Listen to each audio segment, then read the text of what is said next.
Keďže pôvodná historická obývacia miestnosť majiteľky tohto objektu, matky spisovateľovej pani Anny rodenej Majténi, je dnes vyinštalovaná ako spoločenský salón. Pripomienka na túto dámu sa nachádza vo vedľajšej, užšej miestnosti, ktorá pravdepodobne pani Majténi Anne slúžila možno ako nejaká komorná miestnosť, alebo že tu mala niečo uložené. V tejto miestnosti je najmä jej kreslo, jej stolík, pri ktorom pracovala, vyšívala, je tu jej klakátko, pri ktorom sa možno modlila. V miestnosti treba si pripomenúť aj manželku Madáčovu, ktorá ale nikdy v tomto kaštieli nežila.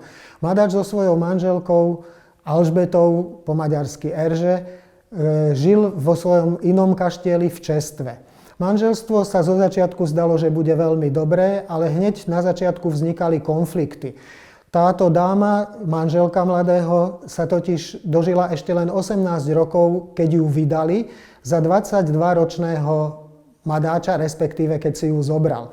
Samozrejme, že jeho mama touto voľbou a týmto sňatkom nebola vôbec nadšená a ukázalo sa, že ani tá nevesta nie je taká, akú by si jeho mama želala. Preto medzi dámami vznikal stále konflikt, pričom mladá žena sa nevedela podriadiť a nevedela pochopiť, že vlastne paňou domu tu nie je ona, ale jej svokra.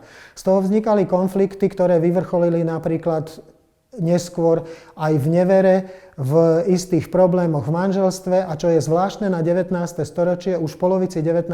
storočia bolo toto manželstvo rozvedené a deti nakoniec skončili u otca, ktorý ich vychovával, ale nie veľmi dlho, lebo on sám 41-ročný zomrel.